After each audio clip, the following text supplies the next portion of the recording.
Shalom y bienvenidos a Vía Haftaj Israel, una frase hebrea que significa amarás a Israel. Esperamos que se queden con nosotros, ya que nuestro maestro, el Dr. Baruch, nos compartirá una enseñanza expositiva de la Biblia. El Dr. Baruch es profesor titular del Instituto Zera Abraham, con sede en Israel. Aunque todos los cursos en el instituto se imparten en hebreo, el Dr. Baruch se complace en compartir esta enseñanza en inglés con doblaje al español. Para más información, visítenos en amarasaisrael.org o descargue nuestra aplicación móvil Mi Estudio Bíblico. Aquí está Baruch y la lección de hoy. Hoy vamos a ver cómo Dios nos advierte acerca del enemigo. He hablado mucho sobre el hecho de que hay un enemigo que quiere nuestra destrucción. Si buscamos su nombre, él es llamado el adversario. Y como les he dicho, él quiere traer adversidad a sus vidas. Y si no estamos comprometidos con la verdad, si no caminamos en la fe, si no deseamos la obediencia a la revelación de Dios, entonces estamos abriéndole nuestro ser a la influencia y los ataques y el daño que el enemigo quiere infligir en nosotros. Él es despiadado, es cruel. No hay nada que no esté dispuesto a hacer para lograr sus planes malvados y perversos.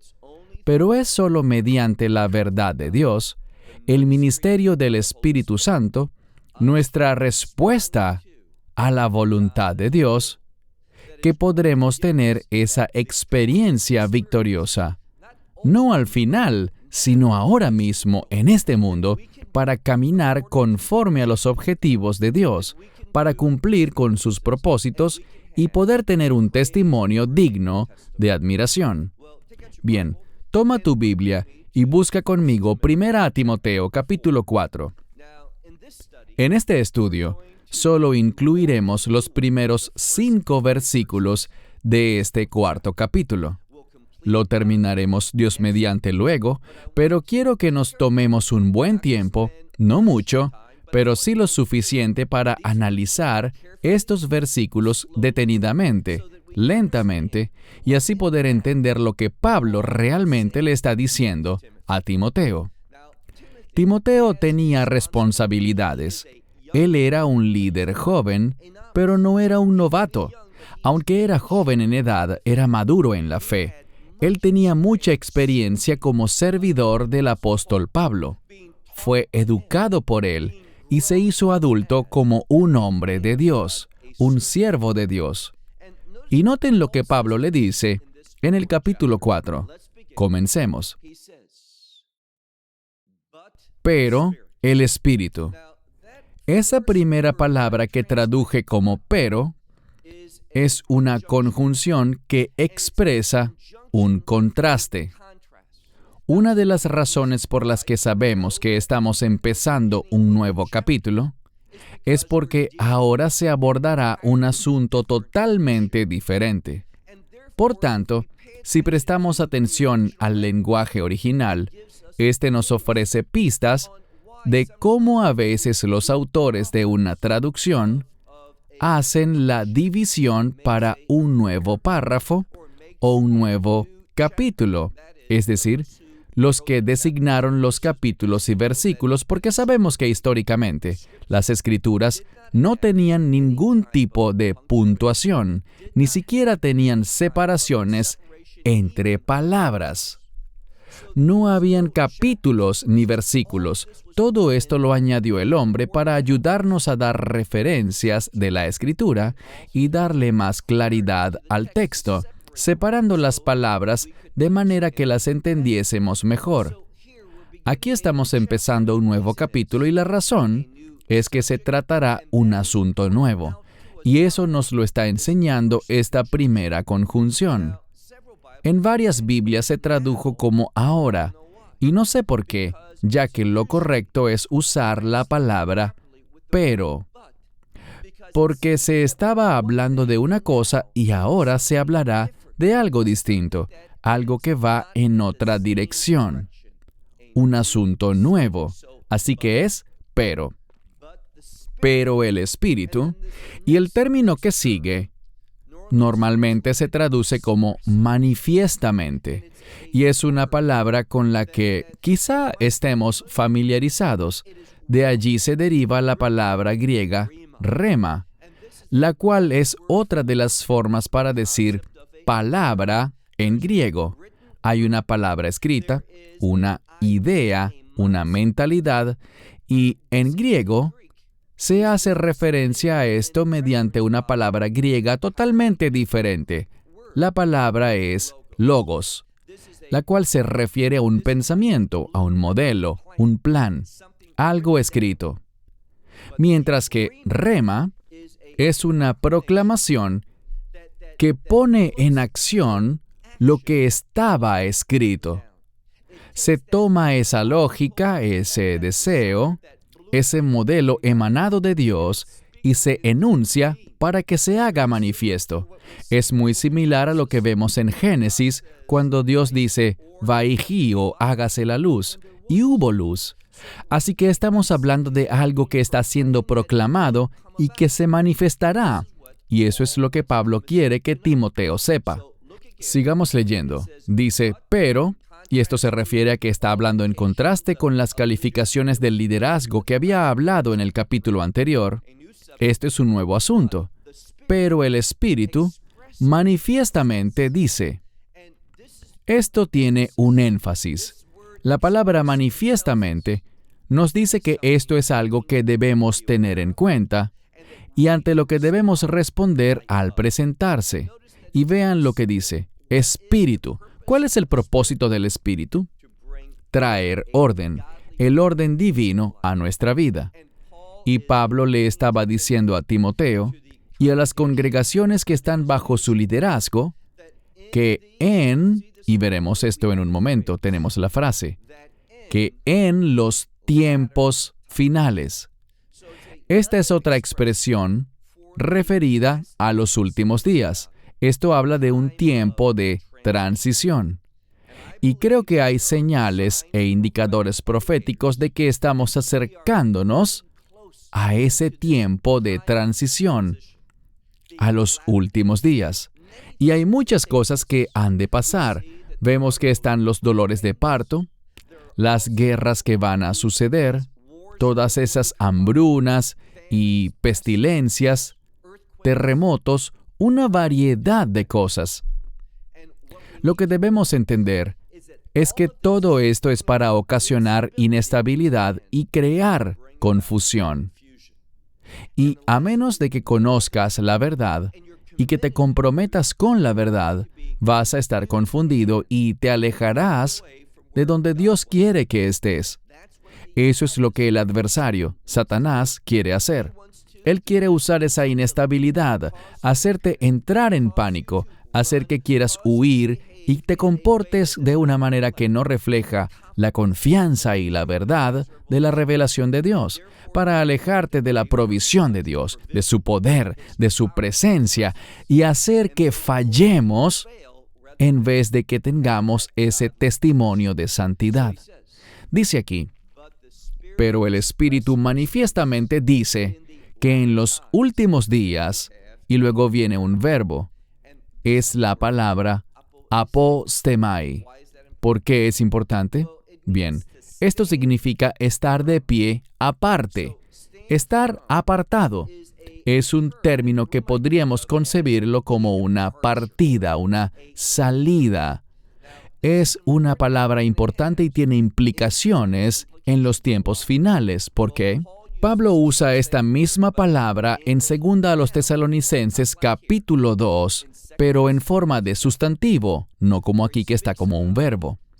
Allá habla, en algunas Biblias aparece como la gran rebelión. Otros usan el término griego en su adaptación al español, la gran apostasía. Y a eso se refiere al decir que va a haber una partida, un alejamiento. Allí se habla de ese alejamiento y significa principalmente lo siguiente, que estábamos donde debíamos estar, pero hubo un alejamiento, un movimiento lejos de lo que era bueno hacia lo que es malo. Así que Pablo le decía a Timoteo que viera, y ellos tenían un sentido de inminencia con respecto a los últimos días, y todos deberíamos tener eso en todo momento. Pero ahora hay incluso una mayor indicación de que nos acercamos a esa transición. Así que en los últimos días, algunos, yo subrayaría esto, algunos se alejarán de la fe. Les he mencionado que siempre que veamos la palabra fe, el término que debe venir a nuestra mente es la verdad. La fe siempre es creer en la verdad. La fe no es solamente creer en algo, sino creer en la verdad de Dios, la cual es la única verdad. Así que llegará un tiempo, y esto va junto con esa apostasía que Pablo mencionó en 2 Tesalonicenses 2, en el que habrán algunos. ¿Y quiénes serán? Bueno, no hace mucho estudiábamos Primera de Juan, y allí vimos que él dijo que habían unos que se separaron de nosotros y no se quedaron con nosotros. Y su partida significa algo. Significa que no eran de nosotros. Y lo que eso implica es que nunca lo fueron. No eran verdaderos creyentes.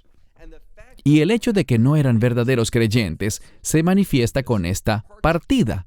Así que no se trata de personas que perdieron su salvación. No son creyentes que cambiaron de opinión sobre algo, sino que es la partida de falsos creyentes. Los que dicen, sí, yo creo. Ellos profesan o confiesan con su boca esa fe, pero no la tienen en el corazón, y su salida de la fe demuestra que nunca fueron creyentes. Bien, sigamos. El Espíritu manifiestamente dice que en los tiempos finales algunos se apartarán de la fe. Ahora vamos a ver cuál es la consecuencia de apartarse de la fe, de no caminar en la verdad. Les diré algo. Uno de los grandes problemas de la actualidad en la comunidad de creyentes es la falta de respeto por el poder de la palabra de Dios, la autoridad de la palabra de Dios. En otras palabras, la gente se toma las Escrituras de una manera muy casual. Son descuidados con la palabra de Dios y eso trae consecuencias muy devastadoras. Vamos a ver de qué se trata. Cuando uno se aleja de la verdad, esa es una invitación, ¿para qué? Dice aquí, que ellos van a acoger, es decir, van a hacer caso, van a darle lugar, y lo interesante es que con su partida, ellos deben considerarse como que han acogido, vean lo que dice, espíritus de engaño. Y, obviamente, el contexto se refiere a espíritus inmundos. Dense cuenta de algo. Y recibimos muchos comentarios acerca de lo que he dicho sobre el rol de las mujeres como predicadoras, lo que he dicho en contra de eso, y sobre otros asuntos. A muchos no le gustó lo que se dijo con respecto a 1 Timoteo capítulo 2 y capítulo 3. No es lo que ellos están experimentando en su congregación local, lo que allí estarán afirmando, lo que se les ha enseñado o lo que creen correcto. Hay que estudiar a fondo para tener certeza, porque si te alejas de la verdad, esa es una invitación. Tú, según lo que dice el texto, cuando te alejas de la verdad, estás acogiendo espíritus de engaño, espíritus impuros. Y cuando haces eso, tu perspectiva se afecta. ¿Por qué lo digo? También dice en este mismo versículo, el versículo 1, que habrán doctrinas de demonios. Así que cuando uno se aleja de la verdad, cuando rechazas lo que Dios dice, estás invitando a espíritus de engaño y estarás adoptando doctrinas de demonios. Las doctrinas que los demonios quieren que tú implementes y apliques en tu vida. Esto es grave. Esta es una advertencia que Pablo le daba a Timoteo para motivar a la gente a que permanecieran fieles a la revelación de Dios, a que no dudaran de la palabra de Dios, a que no alteraran la palabra de Dios, a que no rechazaran la palabra de Dios. Porque cuando no tomamos la palabra de Dios como lo que es, habrán serias implicaciones, habrán consecuencias a las que no podrás enfrentarte, porque cuando rechazas la verdad, estás obstaculizando la acción del Espíritu Santo. Muchas veces me escriben preguntando, ¿cómo puedo obstaculizar yo al Espíritu Santo? Solo soy un hombre o una mujer. ¿Cómo puedo yo obstaculizar al Espíritu Santo? Esto no se refiere a que tú seas más poderoso o que puedas obstaculizar su acción por tu fortaleza física. Nada está más alejado de la verdad. Él está hablando de una ley espiritual. Cuando yo practico la infidelidad, cuando me aparto de la verdad, hay una ley espiritual que dice que el Espíritu Santo no va a bendecir eso, no te va a ayudar, no habrá su ministerio en tu vida porque has violado una ley bíblica, una ley espiritual. No es que tú lo obstaculices físicamente, sino que el Espíritu Santo está evaluando y dice, no me involucraré en la vida de esa persona para ese propósito, para lo que esa persona quiere hacer, lo que está haciendo en su vida, en su conducta. No seré parte de eso. ¿Quién es parte de eso? Uno o varios espíritus impuros y demonios, a esos a quienes estás invitando. Pasemos al siguiente verso, verso 2. ¿Qué pasa si te alejas de la fe? Noten lo que dice. Te moverás hacia la hipocresía. Y el siguiente es un vocablo formado por dos palabras, el término palabra, pero esta vez no es rema, sino logos, y hay un prefijo delante de esta palabra. Es una palabra compuesta, que significa aquello que es falso. Así que estarás caminando en hipocresía y estarás acogiendo palabras falsas. Es decir, recuerden que la palabra logos habla de lo que Dios ha dispuesto. Es como un modelo, unas instrucciones. Y lo que pasará es que estarás en hipocresía y como resultado de eso estarás siguiendo falsas instrucciones. Es como cuando la gente utiliza mapas para llegar a cierto lugar y el mapa que tienes está errado. No describe con exactitud lo que te vas a encontrar, lo que hay allí, porque es falso.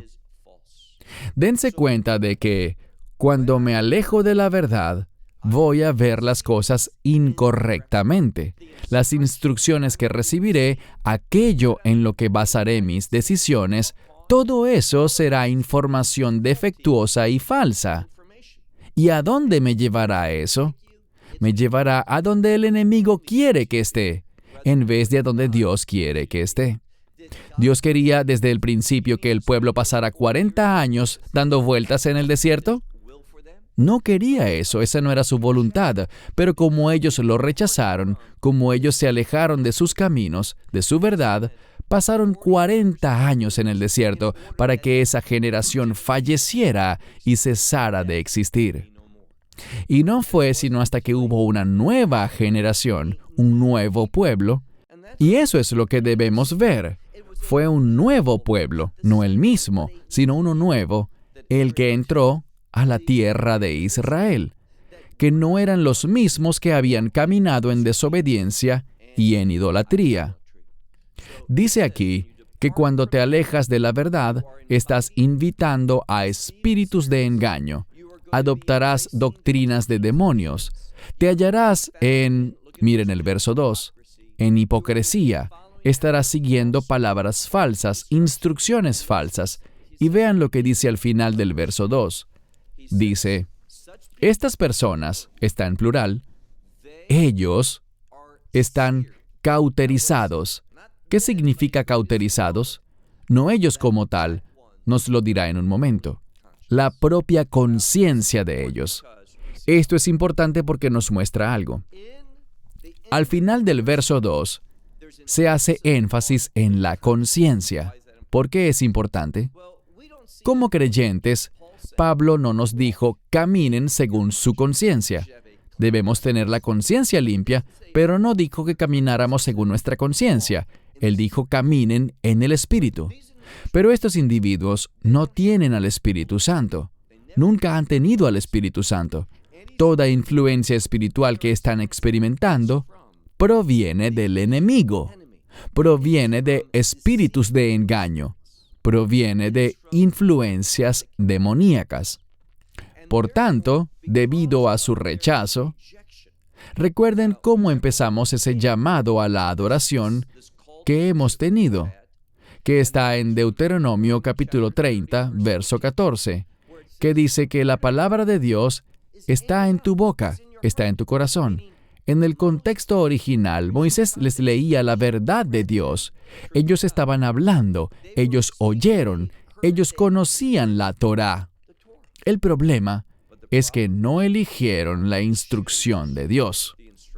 Y a causa de eso, vimos que hubo muerte, hubo un desperdicio de tiempo. Gente que no estaba donde Dios quería que estuvieran. No estaban haciendo lo que Dios quería que hicieran. Ese es el resultado. Todo un desperdicio. Volvamos a ese pasaje de la Escritura que dice que esos individuos tenían la conciencia cauterizada. La palabra que sale aquí es un término que se usa en el ámbito médico para una acción que se hace a una parte del cuerpo, tomando algo muy caliente como un hierro encendido o un instrumento médico que se pone encima y quema, cauteriza esa parte. ¿Y qué sucede? Ese calor destruye los nervios y esos nervios ya no pueden sentir nada. Debido a eso, podemos entender que una conciencia cauterizada ya no puede funcionar. Originalmente, Dios creó a toda la humanidad, tanto judíos como gentiles, y todos tienen una conciencia. La conciencia funciona. Esta puede entender hasta cierto punto la revelación de Dios. Puede discernir hasta cierto punto lo bueno de lo malo. Pero el Espíritu Santo en nosotros nos conduce en toda la verdad. Es un espíritu de justicia que funciona de manera superior a la conciencia. Pero estos individuos, dice aquí que tenían la conciencia cauterizada. Al ver esa palabra para estar cauterizado, hay dos aspectos importantes. Primero que todo, esto habla de un evento que sucedió en el pasado. Sigue siendo cierto en el presente y esa condición se mantendrá indefinidamente. ¿Por qué? Está en tiempo perfecto. Sus conciencias fueron cauterizadas en algún momento en el pasado, siguen estando así y seguirán cauterizadas por siempre. Lo siguiente que vemos es que esta frase aparece en voz pasiva. Eso quiere decir que no fue algo que ellos hicieron, sino que algo actuó sobre ellos desde afuera. ¿Y qué fue? Fue la influencia de esos espíritus de engaño y las doctrinas de demonios. Todo eso comienza, ¿con qué? Todo eso comienza cuando uno se aleja de la verdad. Hacer eso es muy peligroso. Cuando te alejas de la verdad, te adentras en un lugar muy peligroso. Es de eso que Pablo estaba hablando. Y quería que la gente no cediera, no fuese descuidada con la palabra de Dios, sino que permaneciera en la verdad, que no se alejara de la palabra de Dios. Pasemos ahora al verso 3. Y solo nos quedan 3 versos más, el 3, el 4 y el 5. Y veremos que se habla de ciertas cosas. Muchas veces queremos hacer interpretaciones con base en nuestra experiencia, pero lo que Pablo le estaba instruyendo a Timoteo Eran cosas que iban a caracterizar a los últimos días. Así que no hay que buscar en la historia las cosas que se estaban refiriendo aquí, porque esto es algo que iba a pasar después. Dice aquí que habrá quienes prohibirán el matrimonio. Ahora bien, la prohibición del matrimonio. La palabra para prohibición también tiene que ver con ejercer un cierto grado de control. Si prohíbes algo, es porque quieres controlar la situación o crees que tienes algún derecho a controlarla. Y lo que dice aquí es que habrá líderes que querrán decirte con quién sí y con quién no te puedes casar, sin estar basados en la Escritura, sino en su propio deseo de controlarte. Ellos van a querer que tú, finalmente, te sometas a ellos, no a la verdad de Dios, sino a ellos. Esto es lo que dice. Y en algo tan básico como lo es el matrimonio. Y hoy en día, yo me asombro al enterarme de que hay líderes de congregaciones en ciertos lugares en los que la gente incluso debe pedir permiso. Recuerdo algo que pasó no hace mucho. El líder le dijo a una pareja: quiero comprobar si realmente están comprometidos el uno con el otro. Quiero que durante 6 meses no se hablen, no se escriban, no se envíen mensajes de texto, no hablen por teléfono, nada. Si obedecen esto al pie de la letra y pasan 6 meses sin ningún tipo de contacto entre ustedes, pueden venir y testificar ante Dios que mantuvieron esos 6 meses de separación, y entonces los casaré. ¿Dónde está eso en la Biblia? ¿Por qué ponerles esos obstáculos a las personas? ¿Por qué intervenir así? ¿Dónde dice que tenemos esa autoridad? Y a esto se refiere aquí. Él hablaba de líderes que se apartarán de la autoridad de las Escrituras y harán sus propias reglas sobre quiénes podrán casarse. Si es que puedes casarte, y también dice, abstenerse de alimentos. Y debemos tener cuidado porque muy a menudo vemos traducciones deficientes.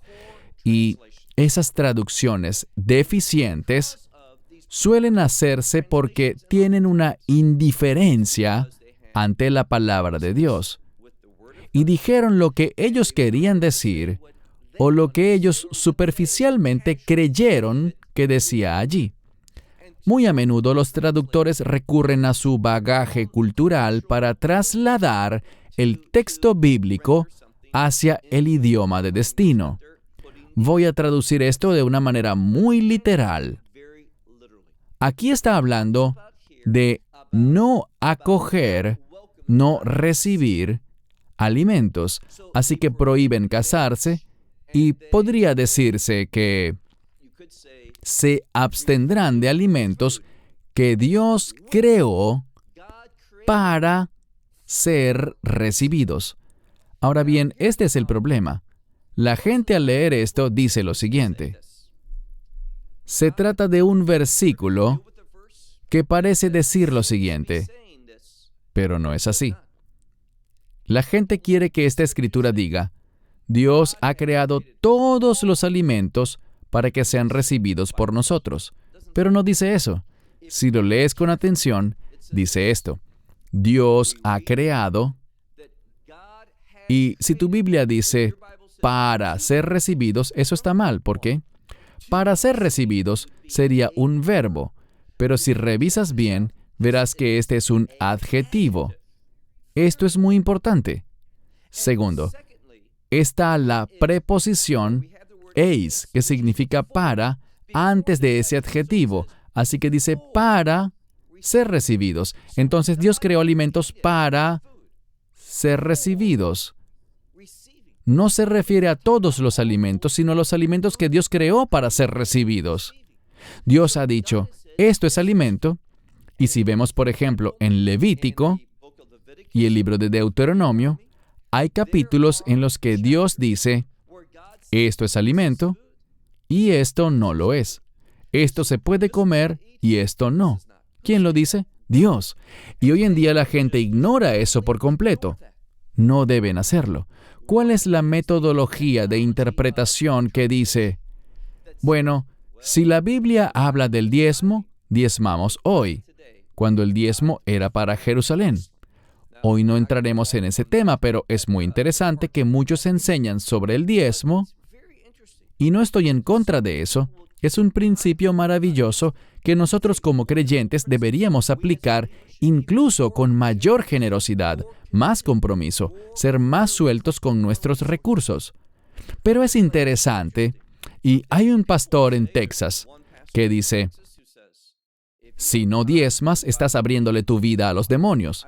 Me pregunto si también diría, pero esa misma Torá que enseña sobre el diezmo, dice que si comes un animal impuro, estás dejando que los demonios entren en tu vida. ¿Creen que predicaría ese mensaje? No lo creo. Lo que hay que buscar es que haya consistencia en el método de la interpretación de las Escrituras. Sigamos leyendo, dice aquí. Ellos prohíben alimentos que Dios, y se refiere a Dios, creó para ser recibidos. Para ser recibidos con acción de gracias. ¿Por quiénes? Por los que son fieles, por los que son creyentes y que tienen conocimiento de la verdad. De nuevo, aquí hay algo importante. Vemos el término creyentes y también el término verdad. Los creyentes tienen conocimiento de la verdad. ¿Y cuál es la verdad? La palabra de Dios, la revelación de Dios, las Escrituras. Así que él estaba diciendo que nosotros no debemos rechazar alimentos que Dios ha creado y su palabra, su verdad lo respalda para ser recibidos con acción de gracias, no rechazados. Y hoy vemos que hay tanto énfasis en que no se puede comer tal cosa, que esto no es sano, esto no es bueno. Les diré algo, nuestros cuerpos funcionan de manera maravillosa. Y muchas veces nos preocupamos mucho acerca de lo que podemos comer o lo que no podemos comer, si tal alimento es bueno o saludable. Si tuviéramos ese mismo compromiso, esa misma preocupación por lo que deberíamos hacer o no espiritualmente, cómo deberíamos ordenar nuestra vida, prestarle atención a la palabra de Dios, estaríamos mucho más saludables, tanto espiritual como físicamente, si tan solo tuviéramos ese mismo compromiso con la palabra de Dios y con sus caminos. Leamos ahora el verso 4. Porque toda la creación de Dios es buena. ¿Qué significa eso? Significa que todo lo que Dios ha hecho tiene un propósito. La palabra bueno significa aquello que es conforme a su voluntad. Para todo lo que Dios ha creado, Él tiene una voluntad respecto a eso. Hay algo que Él quiere hacer con eso, hay un propósito. Ahora, si ustedes le preguntan, por ejemplo, a un rabino, ¿para qué Dios creó animales que son impuros? Es para que podamos tomar decisiones sabias, para que podamos tomar decisiones que testifiquen que le pertenecemos a Él. La gente dice, ¿por qué no haces esto? Hay un pasaje de la Biblia que dice, a ellos les parece extraño que ustedes ya no corran con ellos, como lo hace el resto del mundo, que ustedes tomen una decisión que sea distinta. ¿Y por qué la tomas? Debido a tu fe. Así que esos animales impuros tienen un propósito. Están allí para que podamos demostrar discernimiento, demostrar nuestra obediencia a Dios, que podamos mostrar que somos personas que se someten a sus instrucciones. Dice aquí, porque toda la creación de Dios es buena y nada, dice aquí, nada debería ser, noten lo que dice, nada debería ser rechazado. ¿Por qué? Con acción de gracias ha de ser recibido. Así que no lo rechacen. Dice aquí que deben recibirlo con acción de gracias. Y luego nos dice cómo. ¿Cómo hacemos eso? ¿Se refería aquí a todo? si el asunto, es decir, si el tema finalizara en el verso 4, podríamos sacar esa conclusión, pero vemos algo aquí. Verso 5. El verso 5 es una continuación que explica lo anterior. ¿Cómo sé que es una continuación y una explicación? Bien, si se fijan, tenemos una partícula muy importante, la palabra griega gar. Gar se suele traducir como porque, y su función es esta.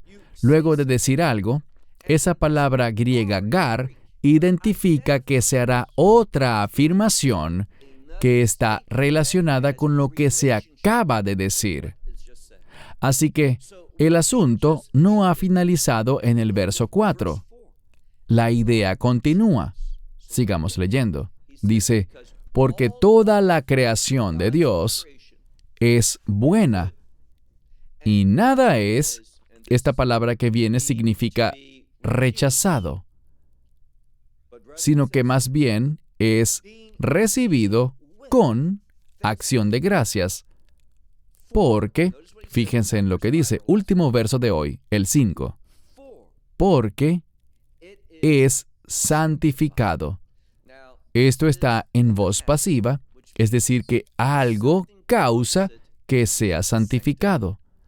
¿Cuál es el concepto de santificado? Santificado tiene que ver con santidad. De hecho, la palabra santo aparece en la palabra santificación. Es el proceso de volverse santo. Y ahora les diré lo que mucha gente cree. Si yo oro, eso lo santifica. No vemos que diga eso en la Escritura. Eso no es lo que dice. La santificación es un proceso en el cual la santidad, y entiendan algo, la santidad es una palabra de propósito. Cuando yo tengo un comportamiento santo, es porque me estoy comportando según los propósitos de Dios. Cuando tengo un comportamiento impío, es porque no estoy cumpliendo el propósito de Dios.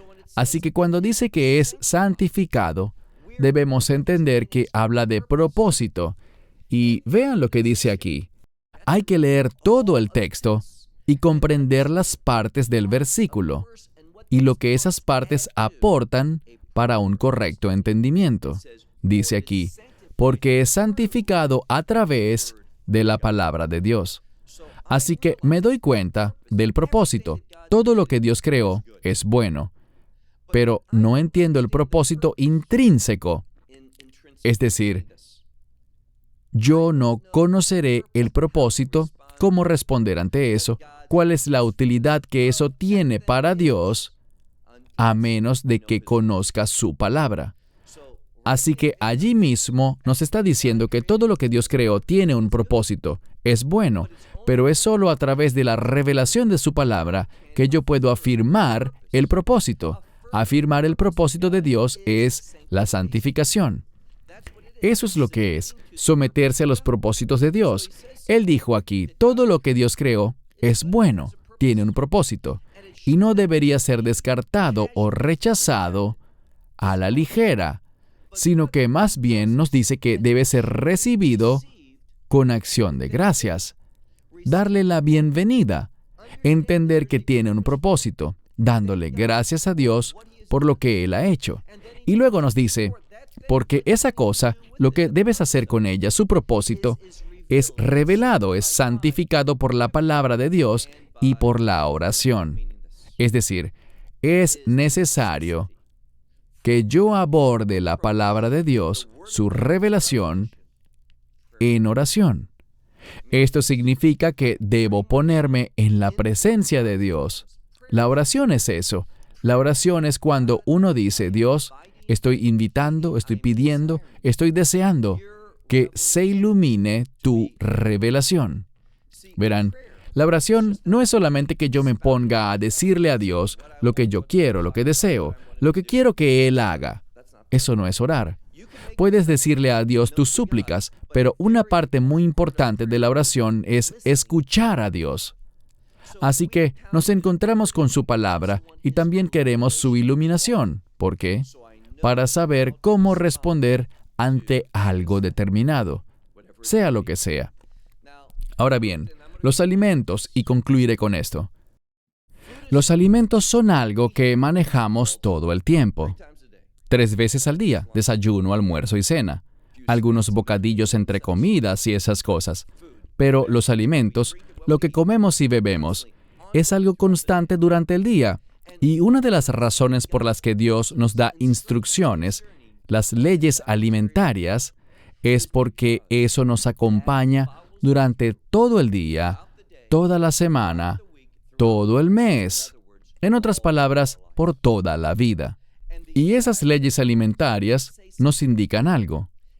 Del mismo modo que lo vemos con respecto al matrimonio y la intimidad dentro del matrimonio, hay reglas que Dios ha establecido sobre cuándo podemos tener intimidad y cuándo no.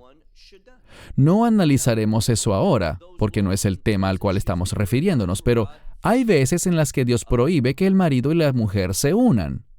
Sabemos que está ese tiempo habitual de separación, y otro es para la oración. Eso es lo que Pablo dijo en el Nuevo Testamento. Pero los alimentos nos enseñan a diario, varias veces al día, a ejercitar y tomar decisiones según las instrucciones de Dios. Así que, cuando vemos las kashrut, las leyes alimentarias, no solo están allí para nuestra salud física. ¿Este alimento es bueno? ¿Es saludable? En su mayoría, las leyes alimentarias no hablan de la salud física, sino de la salud espiritual. Ellas me recuerdan, cada vez que abro la boca para beber algo o alimentarme, que Dios es el que toma mis decisiones, que me someto a sus instrucciones, que yo ordeno mi vida en base a lo que Él ha dicho. Y le doy las gracias y lo alabo y oro buscando su influencia en mi vida, su consejo, para no alejarme de la verdad. ¿Por qué razón? Espero que lo sepan a estas alturas. Cuando me alejo de la verdad, estoy invitando la influencia del enemigo, la influencia demoníaca y de espíritus impuros a que entren en mi vida. Pablo, en esta primera parte del capítulo 4, ha descrito para Timoteo varios principios espirituales muy importantes para garantizar el crecimiento y la seguridad espiritual. Y recuerden el contexto, y con esto cerraré. El contexto es el siguiente, y esto se manifestará en los últimos días, en los tiempos finales. Debemos tener discernimiento, debemos tener un testimonio que diga que Dios es quien ordena mi vida, que Dios toma mis decisiones y me someto a eso. Yo acepto las decisiones de Dios. Eso será de vital importancia en los últimos días. Cierro con eso. Hasta la próxima semana, cuando continuaremos con más estudios de la Palabra de Dios. Shalom, desde Israel. Shalom from Israel. Esperamos que te hayas edificado con el mensaje de hoy y lo compartas con otros. Te invitamos a seguir nuestros estudios cada semana por este canal y por el portal de YouTube de Amarás a Israel. También puedes descargar nuestra aplicación móvil gratuita, Mi Estudio Bíblico. Finalmente, para obtener más información sobre nosotros, visita nuestra web amarasaisrael.org, donde encontrarás otras conferencias de Baruch en audio, video y texto. Hasta el próximo programa. Que el Señor te bendiga en Yeshua HaMashiach, Jesús el Mesías, mientras caminas con Él. Shalom desde Israel.